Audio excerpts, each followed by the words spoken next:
मैं सीआईडी से आपसे मिलना चाहती हूँ। डॉक्टर चारू आप ही? हाँ, मैंने ही आपको फोन किया था। डॉक्टर चारू, इस पट्टी को पहचानती हैं? ओह माय गॉड, ये पट्टी आपको कहाँ से मिली? ये पट्टी तो हमारी लैब से चुराई गई थी। इस सिलसिले में एक डॉक्टर को काम से भी निकाल दिया गया। आइए।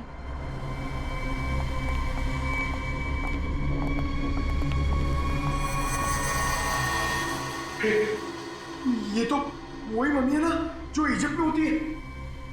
मतलब ये नींद में चलकर यहाँ पर आ गई। आप भी अच्छा मजाक कर लेते हैं। मजाक नहीं।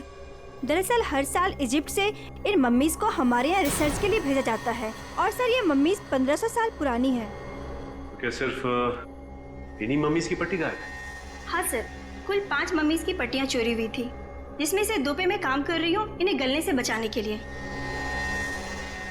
अच्छा, आप कह रही थी ना कि एक डॉक्टर को काम से निकाल दिया गया पट्टी चुराने के इल्जाम में। उसकी डिटेल मिल सकती है हमें?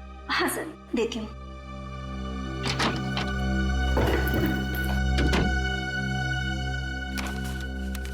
ये है सर मिस्टर ज्ञान। इन्हें काम से निकाल दिया गया। इन्होंने पट्टियां चोरी की या नहीं ये तो मालूम नहीं, लेकिन इन मम्मीज की देखरेख यही करते थे। और हाँ सर, उनकी एक पर्सनल असिस्टेंट भी थी। इनकी असिस्टेंट का कोई फोटो, नंबर या एड्रेस है आपके पास? वो उनकी पर्सनल असिस्टेंट थी, इसलिए हमारे पास उनकी कोई डिटेल्स नहीं है। सर, 5 मम्मीज की पट्टियां गायब हैं और खूनी खुद मम्मी बनकर दिनेश के परिवार के पीछे पड़ा है। हाँ बोल रही, ये खूनी दिनेश के ऊपर दोबारा हमला करेगा। क्या हुआ डॉक्टर? आप पापा को इतनी अचानक से क्यों शिफ्ट कर रहे हैं? देखिए, इनकी हालत पहले से ज्यादा बिगड़ गई है। अगर इन्हें आरजे हॉस्पिटल में भर्ती नहीं कराया गया तो इनका बचना मुश्किल हो जाएगा।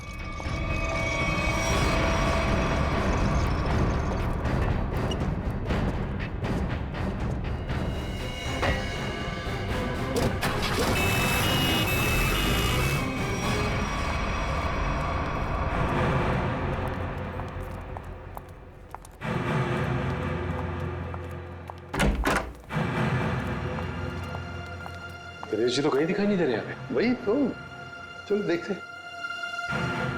अरे डॉक्टर साहब। हाँ जी। ये पेशेंट मिस्टर दिनेश कहाँ है?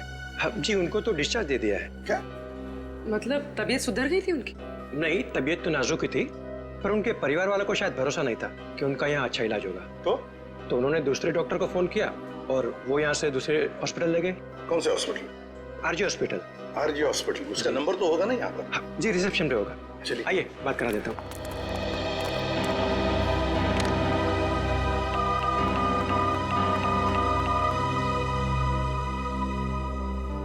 Hello, RJ hospital. देखिए, मैं एसीपी प्रद्युमन बोल रहा हूँ सीआईडी से। आपके हॉस्पिटल में अभी अभी एक पेशेंट एडमिट हुआ है। दिनेश नाम है उनका। नहीं हुआ है?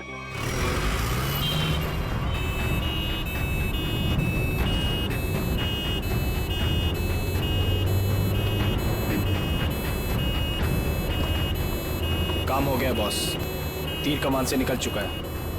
आप निशाना तैयार रखो।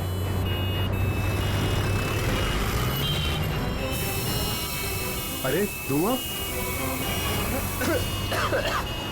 कहाँ से आ रहा है? अरे गाड़ी रोको, गाड़ी रोको, गाड़ी रोको।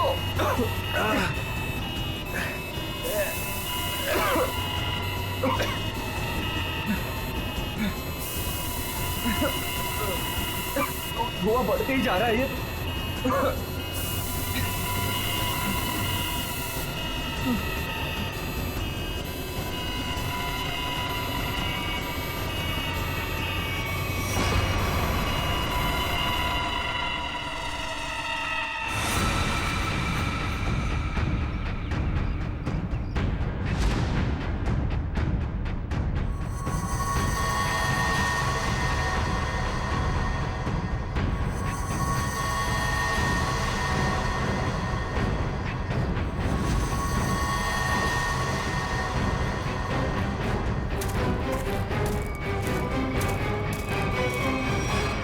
क्यों, अब तुम्हारे जीवन का मकसद पूरा हो गया? हाँ, पिछले 10 साल से मैं इसी दिन के तो सपने देखती आई हूँ। और देखो, आज मेरा सपना पूरा हो गया। नहीं नहीं, सीआईडी के रहते अपराधियों के सपने कभी पूरे नहीं होते। सीआईडी? क्यों डॉक्टर ज्ञान? पेशा डॉक्टर का और काम एक अपराधी का। अबे देख क्या रहे हो? उड़ाओ इन सीआईडी वालों को।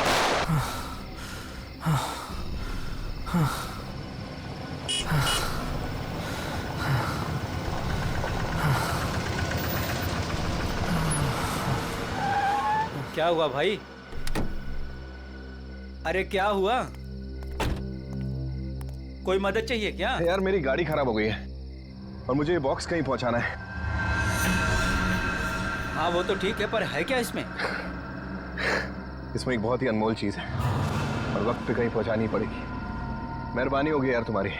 हाँ हाँ चलो बॉक्स रखो। थोड़ा हाथ लगवाओ। हाँ हाँ। अरे बड़ा भारी है भैया। उठाओ। इतना बड़ा बक्सा।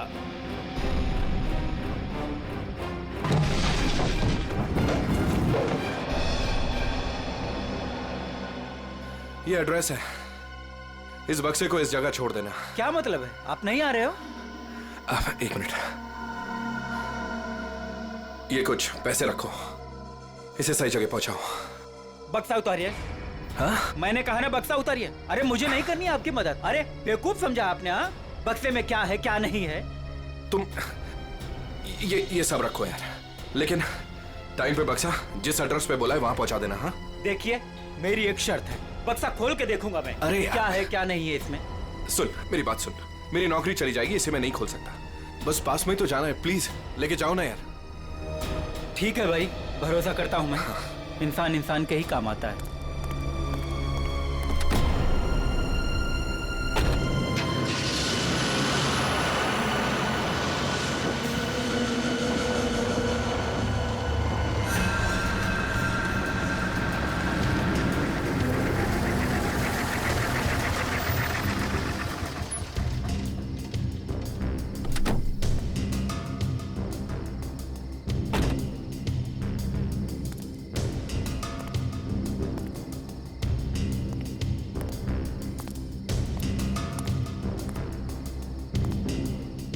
पता तो यही। कैसी चीख? अपने को क्या बक्सा यहीं उतार के चलता।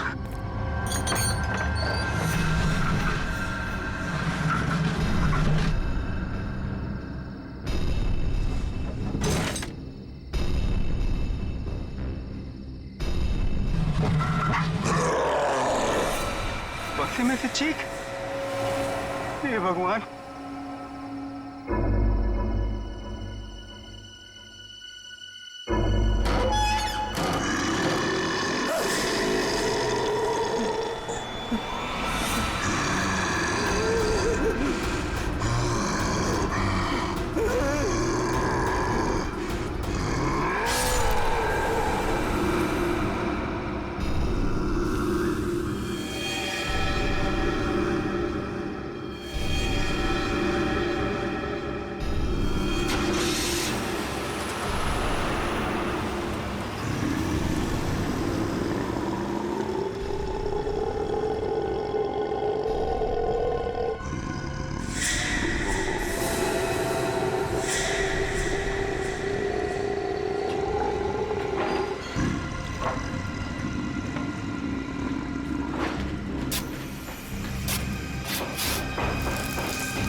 जरा जल्दी जल्दी हाथ पैर चलाओ तुम लोग सब लोग।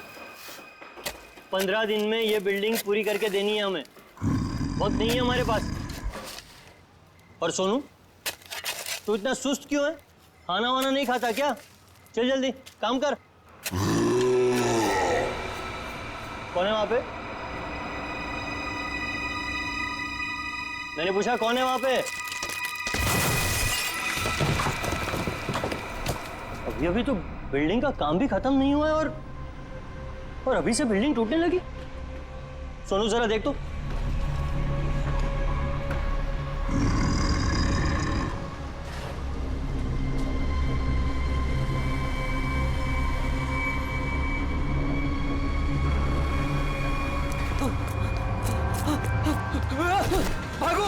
सब भागो यहाँ से। सोनू, वरना सब मारे जाओगे। सोनू हुआ क्या? सब। अरे हुआ क्या? किस चीज की आवाज थी? और ये चेहरे पर निशान कैसा है? पट्टियों वाला मुर्दा। मुर्दा? मुर्दा उर्दा कुछ नहीं होता है, ये जरूर कोई चोर और घुसाया होगा। एक काम करो, सब लोग मेरे साथ चलो, चलिए मेरे साथ।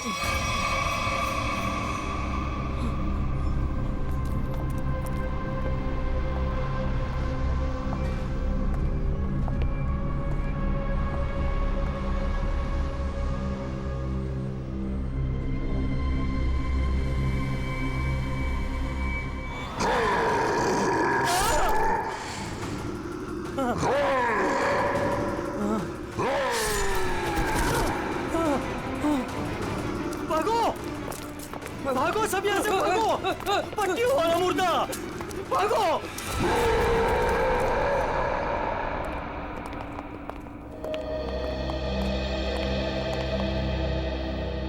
सर, मैंने और मजदूरों ने मिलकर एक फैसला किया है। कैसा फैसला? कि हम आपकी बिल्डिंग में अब काम नहीं करेंगे। तुम क्या बकवास कर रहे हो तुम? सर, लगता है आपकी नजर कमजोर हो चुकी है, इसलिए मेरे चेहरे पर ये निशान आप देख नहीं पा रहे। ये हाँ, शराब पी के झगड़ा किया होगा। सर, ये उस आत्मा की देन है जो आपकी बिल्डिंग में है। आत्मा? क्या बकवास कर रहे हो तुम? हाँ? मैं जानता था कि आप मेरी बातों पर विश्वास नहीं करेंगे, इसलिए मैं साथ में सोनू को भी लाया हूं। सोनू,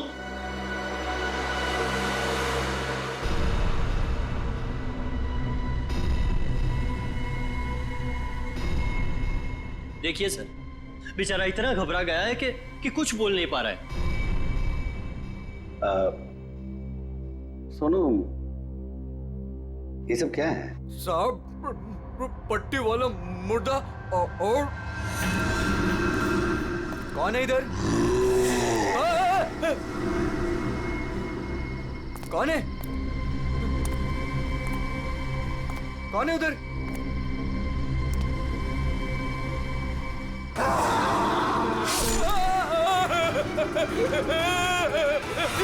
मुझे लगता है कि तुम सब लोग काम कम और नशा ज्यादा करते हो, तभी ऐसी बहकी बहकी बातें कर रहे हो। सर, अगर हमारी बातों पर यकीन ना हो तो कोई दूसरे मजदूर रख के क्यों नहीं देख लेते? जब वो अपनी आप बीती सुनाएंगे तब तो आपको विश्वास हो जाएगा ना। बिल्कुल रख लूंगा। इस शहर में मजदूरों की कोई कमी नहीं है। इस शहर में काम की भी कोई कमी नहीं है।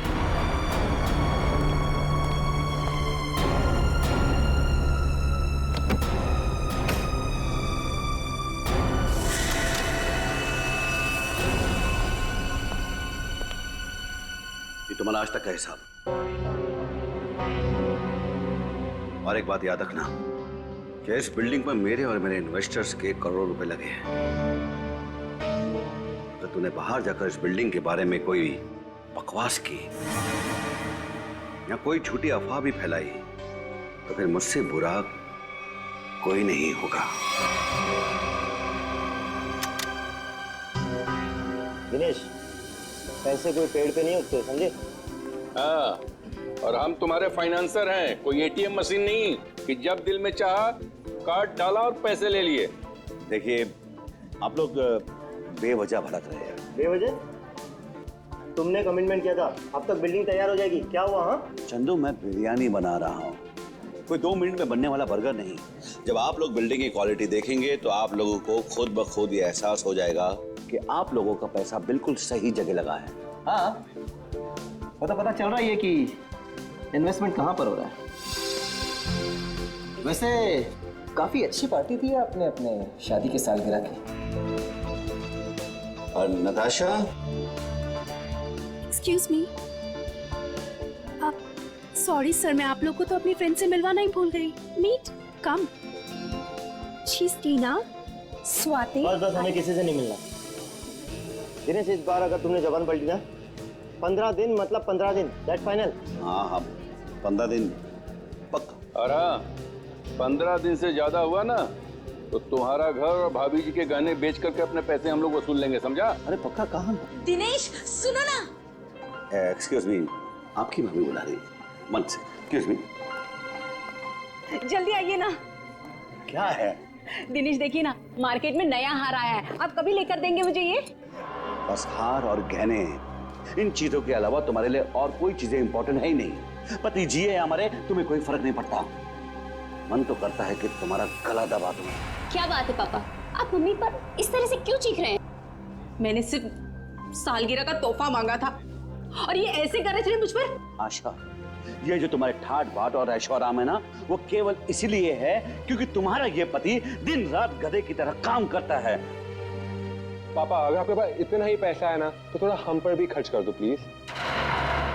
पहले तो आपने फ्लैट देने के लिए भी मना कर दिया, और अब जब मम्मी ने आपसे एक छोटा सा हार मांगा तो उसमें भी आपको दिक्कत है। तुम दोनों नालायक बच्चों को तो मैं कुछ दूंगा नहीं, और तुम लोग मेरे घर में रहते हो, इसी बात से खुश रहो।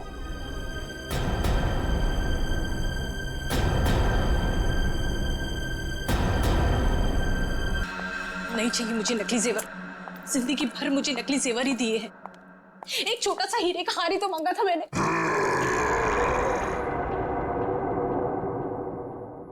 कौन कौन है वहां? कौन है वहां? कौन है वहां?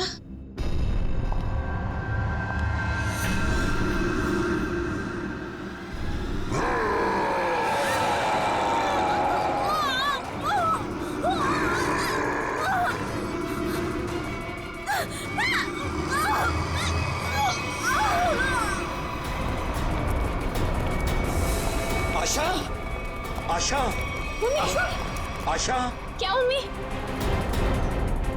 आशा,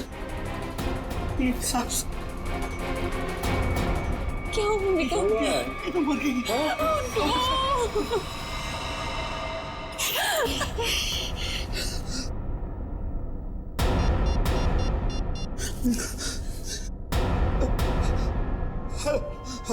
हेलो सीआईडी।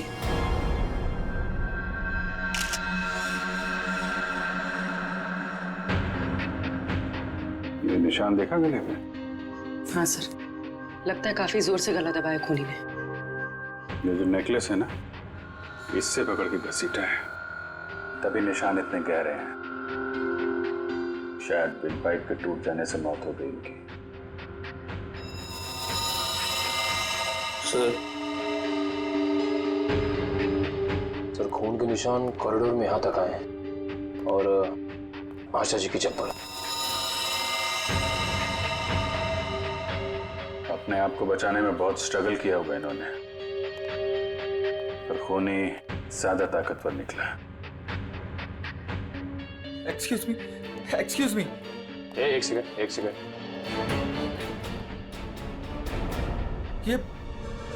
ये सब कैसे हो गया सुलेखा? आज तो इतना शुभ दिन था, शादी के सालगिरह वाले दिन।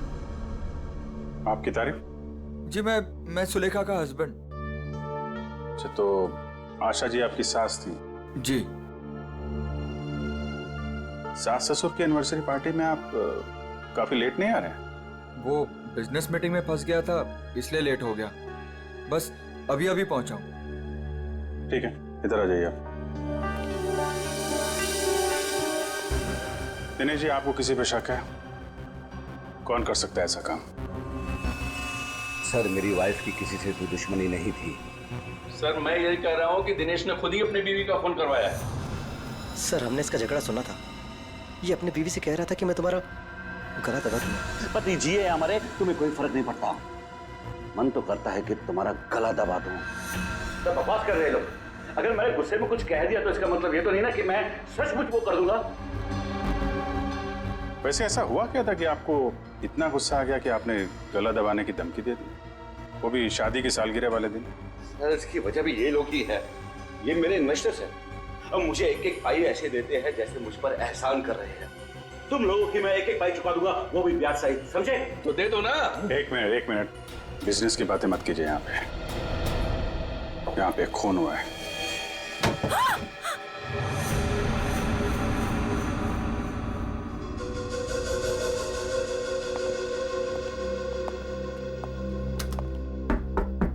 कौन है अंदर? दरवाजा खोलो।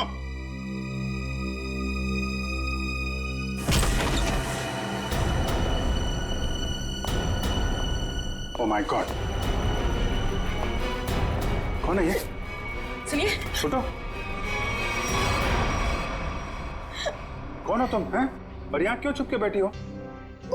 मुर्दा पट्टियों वाला मार डालेगा। सर डरी हुई है, ऊपर से जख्मी भी। देखो, आप बिल्कुल घबराइए मत, हम लोग सीआईडी से हैं। आपका नाम क्या है? कोमल। कोमल? कोमल, आप यहाँ क्यों चुप के बैठी थी? वो पट्टियों वाला मुर्दा बाहर घूमते हुए देखा। पट्टियों वाला मुर्दा? जैसे मैं यहाँ से बाहर निकली तो पट्टियों वाला मुर्दा बाहर था। अच्छा ठीक है, तुम वो जो भी पट्टियों वाला मुर्दा था उसका स्केच बनवा सकती हो? हाँ। वेरी गुड, स्केच आर्टिस्ट को बुलवाओ और इस घर का कोना कोना छान मारो, देखो खूनी के बारे में कुछ सुराग मिलता है क्या। जाओ।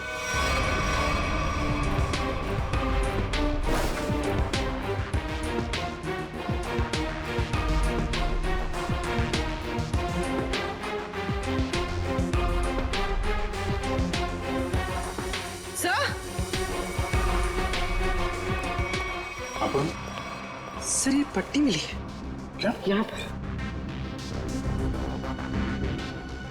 कोमल ने देखा पट्टी वाला मुर्दा और यहाँ पे पट्टी का टुकड़ा मिला। सर स्केच तैयार है। तो ये है वो पट्टी वाला मुर्दा। इस मुर्दे का और इस पट्टी का क्या राज है, जल्द से जल्द पता लगाना होगा। गले का हार बेचारी का फांसी का फंदा बन गया। जैसे ही खूनी ने हार खींचा, बेचारी कुछ नहीं कर पाई। सर वो आदमी गले का हार छीनने के लिए आया था, ऐसा लगता नहीं। वही तो सचिन, वही तो राज है। बड़ा अजीब तरीका ढूंढा खून करने का यार। हाँ जयवंती, डॉक्टर साहब को जरा स्केच दिखाओ। Yes sir. ये देखिए सर, ये मम्मी की ड्रेस है। मम्मी मतलब माँ? मम्मी नहीं प्रेडी, मम्मी। हजारों साल पहले जब इजिप्ट में राजा महाराजा मर जाते थे तो उनकी बॉडी को एम्बाम कर दिया जाता था। अलग अलग तरीके की सीक्रेट्स, दवाइयां, मरहम, बाम वगैरह लगा दिया जाता था उनकी बॉडी पर और बाद में इन पट्टियों से उसे ढक दिया जाता था। इससे मम्मी सड़ती नहीं थी। मर गए मतलब हजारों साल पुरानी लाश यहाँ पे आ गई और एक के बाद एक खून कर रही है। तो शायद अगला खून तुम्हारा होगा। मेरा हो गया, अब चुपचाप खड़े रहो। और एक बात ध्यान में रखो, मम्मी कभी सड़ती नहीं है और ना मम्मी कभी जिंदा होती है। अच्छा सर, ये जो पट्टी का टुकड़ा हमारे हाथ लगा है, कहीं ऐसा तो नहीं कि ये खूनी के साथ हाथापाई के दौरान आशा जी के हाथ आ गया? नहीं, ऐसे नहीं हुआ। तारिका जी, आप ठीक है वहां पे? नहीं। फिर एक सीआईडी ऑफिसर बोल रहा है कि इनके हाथों में पट्टी आई थी, मतलब आई थी। सीआईडी ऑफिसर आसमान से उतरता है क्या? उससे गलती नहीं हो सकती। ये पट्टी का टुकड़ा जो आप लोग लेकर के आए हैं, ये हाथापाई में नहीं फटा है। अगर हाथापाई में फटता तो सीधा नहीं फटता, टेढ़ा मेढ़ा फटता, समझे? और ये टुकड़ा कोई मामूली टुकड़ा नहीं है। 1500 साल पुराना है ये टुकड़ा। 1500 साल? 1500 साल? 1500 साल? जी, किसी ने मम्मी की पट्टियां खरीद ली हैं। कहां से सालूं के साहब? ये इजिप्ट से? अरे यार, लोग पुरानी मम्मियां खोद खोद के निकाल रहे हैं और चोरी छिपे बाजार में बेच रहे हैं। ऐसी एक मम्मी शायद इंडिया में आ गई। बाप रे, लेकिन सर ये खूनी मम्मी बना क्यों होगा? हल्ला मचाने के लिए सचिन, हल्ला मचाने के लिए। ये खूनी चाहता है कि लोग उसे देखें और जोर जोर से चिल्लाए, मम्मी आ गई, मम्मी आ गई। ये खून उस खूनी मम्मी ने ही किया है और वो पट्टी का टुकड़ा जानबूझकर छोड़ गया है हमारे लिए सबूत।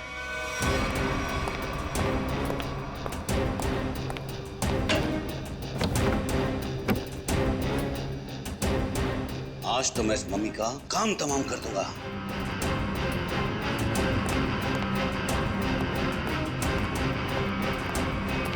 सर, ये सोनू है, दिनेश की बिल्डिंग में काम करता है। अच्छा, सोनू साहब कोई पैसा वैसा नहीं था दिनेश साहब के पास, कंगाल थे वो। एक मिनट, कंगाल थे वो, कोई पैसा वैसा नहीं था दिनेश साहब के पास, क्या मतलब क्या है? नहीं साहब, मतलब सर से लेकर पांव तक कर्जे में डूबे हुए थे और उस बिल्डिंग की वजह से। और जब से उस पट्टी वाले मुर्दे ने हम लोगों पे हमला किया है, उस बिल्डिंग का काम भी बंद पड़ा हुआ है। पट्टी वाले खूनी ने तुम पर हमला किया? तुम पर? सर, कहीं ये वही तो नहीं जिसने आशा जी का भी खून किया? हो सकता है, बिल्कुल हो सकता है। वैसे वो पट्टी वाला खूनी दिखता कैसे है? सर, पट्टियों में लिपटा हुआ, एकदम सड़ा सा मुंह, चेहरे पे खून लगा हुआ था जैसे उसको कोई चोट लगी हो। मतलब उसकी सर आवाज भी बहुत अजीब सी थी, उसकी सर आवाज भी।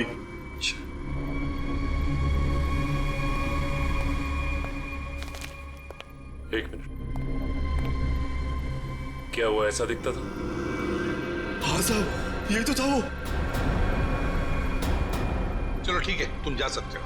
अगर जरूरत पड़ी तो हम तुम्हें फिर से बुला लेंगे।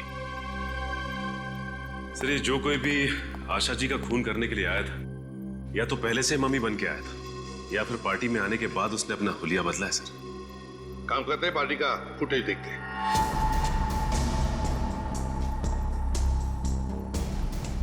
एक मिनट, पॉज करो। ये देखो, ये है ना महेश, आशा जी की बेटी सुलेखा का पति महेश। हाँ सर, लेकिन ये तो कह रहा था कि आशा जी की मौत के बाद आया था ये पार्टी में। झूठ बोला हमसे, वो झूठ बोला। जयवंती सर, फोन करके बुला लो उसे अभी, इसी वक्त।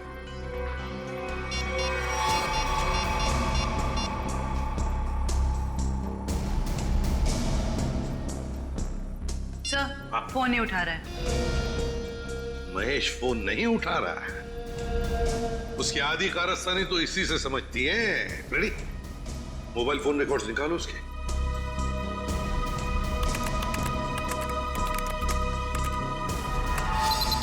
सर, ये रहे महेश के फोन कॉल रिकॉर्ड्स। 40 बार फोन किया है एक ही नंबर पे, और ये नंबर तो उसके सासू माँ का है। सर, सासू माँ से इतना ज्यादा लगाव? इस महेश से मिलना पड़ेगा। महेश,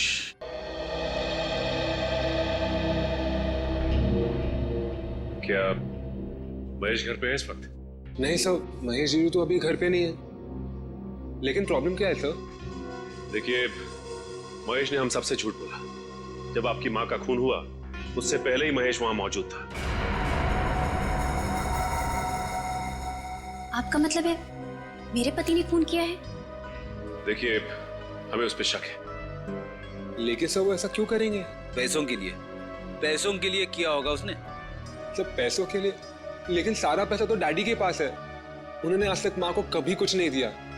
तो फिर महेश जीजू क्यों हत्या करेंगे मेरी मॉम की? अब ये सब कुछ तो हमें महेश ही बताएगा। लेकिन हाँ, अगर महेश आपसे कांटेक्ट करता है तो हमें खबर कीजिए। तो फ्रेडी, इस महेश का मोबाइल ट्रैक करो, सब पता चल जाएगा।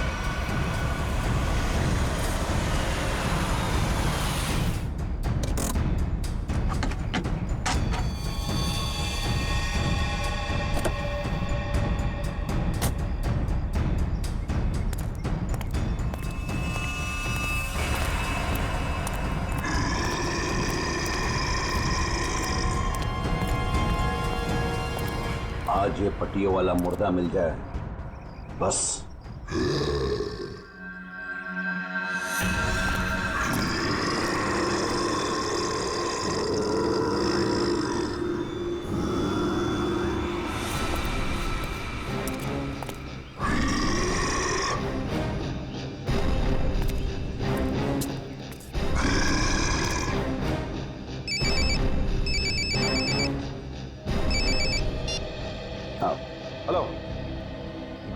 हाँ जीतू भाई, हाँ आपके लिए खुशखबरी है। हाँ जी, बिल्डिंग का काम बहुत जल्द शुरू होने वाला है। कोई मजदूर वहाँ काम करने को तैयार नहीं है। क्या तुम वहाँ का सारा काम खुद करोगे? नहीं जीतू भाई, मैं उस वजह को ही खत्म कर दूंगा जिसके कारण सारे मजदूर डरे हुए हैं। आज उस पट्टी वाले मुद्दे का दी एंड है। मैं आपको बाद में फोन करता हूँ।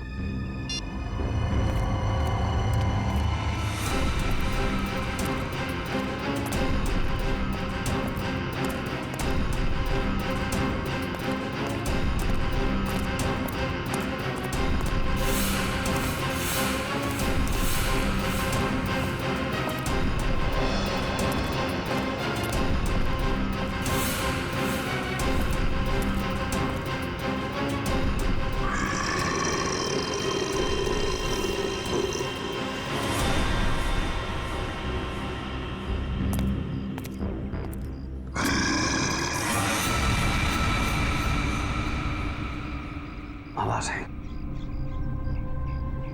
यहीं से आवाज आई। पट्टियों वाले मुर्दे, आज तू बचेगा नहीं, आज तुझे छोड़ूंगा नहीं मैं। गोली मत चलाना।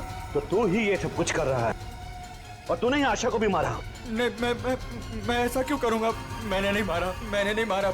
तू यहाँ क्या कर रहा है? मैं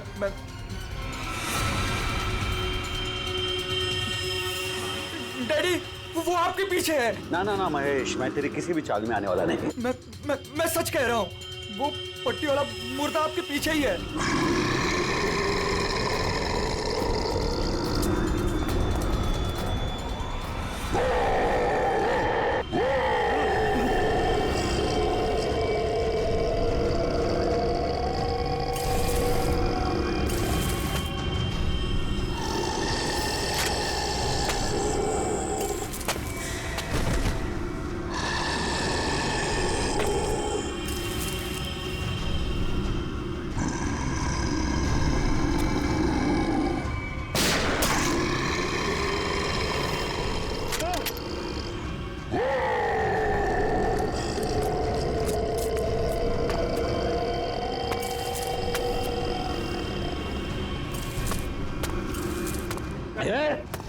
देखो भाई, तू मुझे माफ कर दे।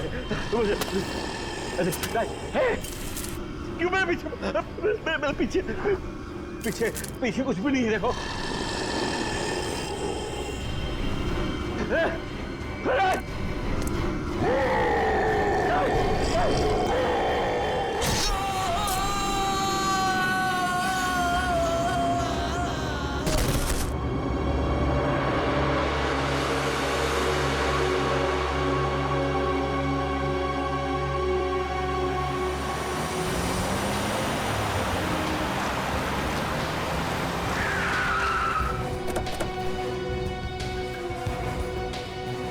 सर, मोबाइल कंपनी वालों से पता चला है कि ये दिनेश का मोबाइल भी यहीं पे है। इससे पहले महेश दिनेश को नुकसान पहुंचाए, हमें उसे बचाना होगा।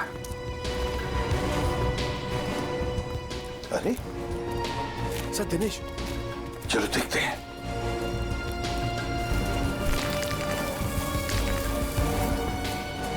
माय गॉड, ये तो जिंदा है। सच, जल्दी से एम्बुलेंस बुला, जल्दी। फ्रेडी, जयवंती, देखो आसपास। Yes sir.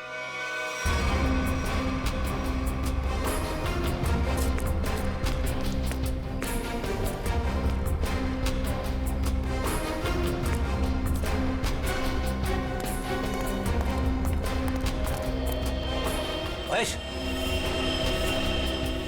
सर। हाँ फ्रेडी, क्या हुआ? सर, महेश बेहोश है। महेश, महेश। सर, हाँ? ये गन पड़ी हुई थी यहाँ पे। सर, हम तो सोच रहे थे कि इन सब के पीछे ये महेश है, लेकिन ये तो खुद ही बेहोश पड़ा है।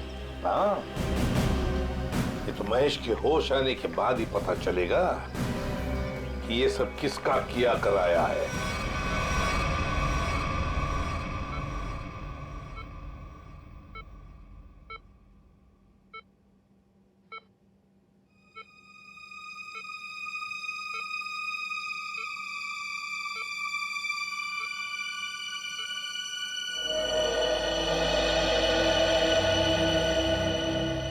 डॉक्टर साहब, अब कैसी तबीयत है मेरे पापा की?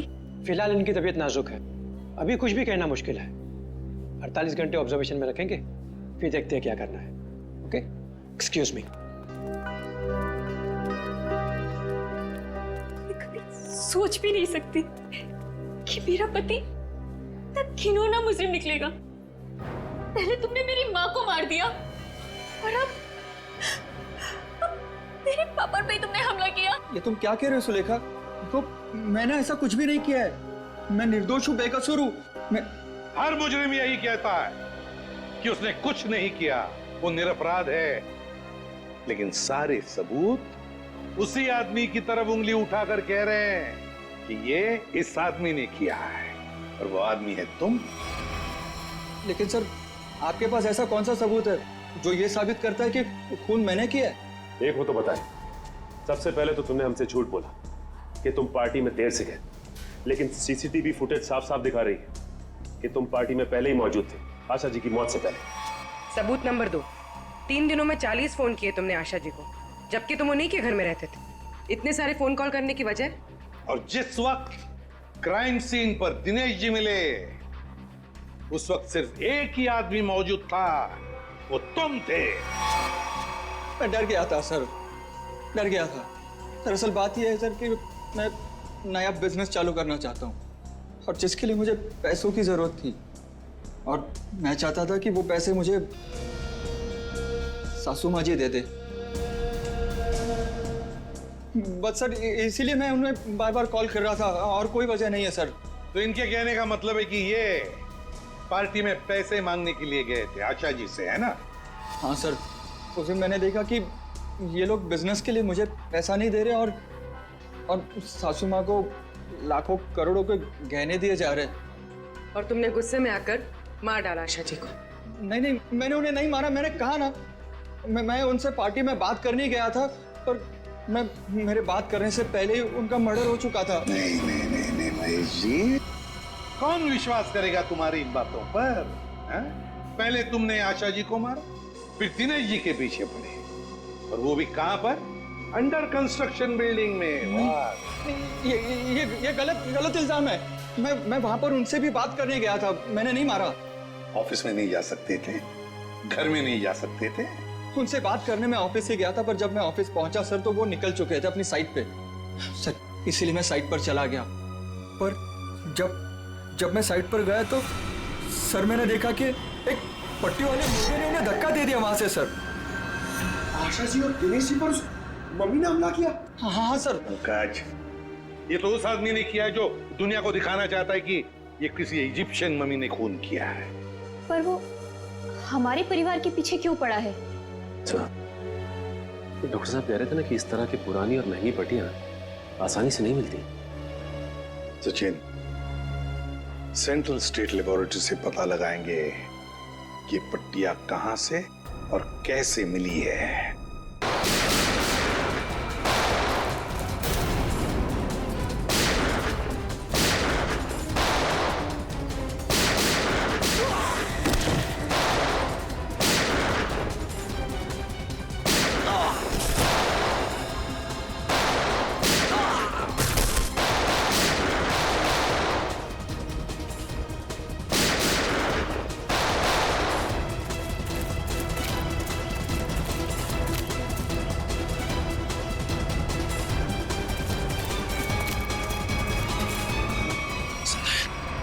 सबके सब बेहोश हैं, इनको होश में आना पड़ेगा।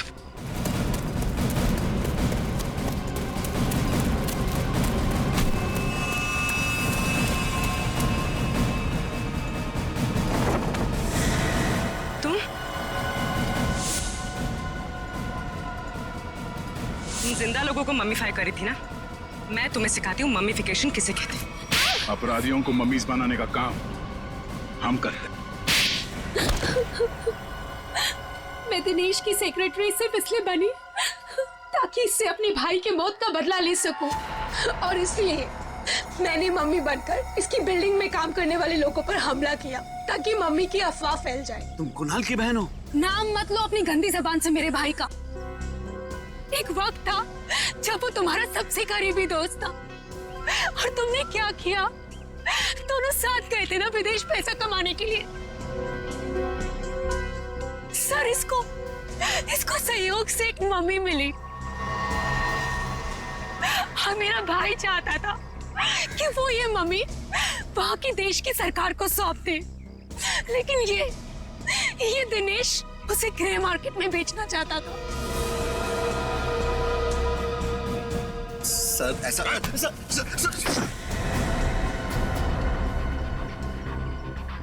जब कुणाल ने कहा कि वो पुलिस के पास जाएगा तो मैंने उसे मारकर जमीन में गाड़ दिया और मम्मी बेचकर अमीर बन गया। वाह, बहुत अच्छा काम किया तुमने। पैसों के लालच में तुमने दोस्ती को जमीन में गाड़ दिया। मुझसे गलती हो गई सर, मुझे माफ कर दीजिए आप। अब ये तो समझ में आ गया कि तुमने नताशा को नौकरी पे इसलिए रखा क्योंकि तुमने कुणाल की बहन को देखा नहीं था। अगर ये बात समझ में नहीं आई कि डॉक्टर ज्ञान इस सब में तुमने इसका साथ कैसे दिया? मैंने ये सब पैसे के लिए किया। पैसों के लिए अपराध के दलदल में कूद गए तुम। और नताशा, तुम्हें पता कैसे चला कि तुम्हारे भाई का खून इस दिनेश ने किया?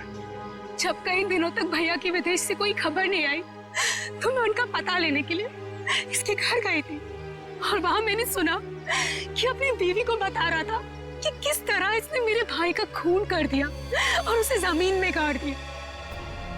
आशा ये सब पहले से जानती थी और इसलिए मुझे उसको मारने का कोई पछतावा नहीं है। पछतावा होगा, तुम सबको बहुत पछतावा होगा जब कानून तुम्हें कड़ी से कड़ी सजा सुनाएगा, शायद फांसी।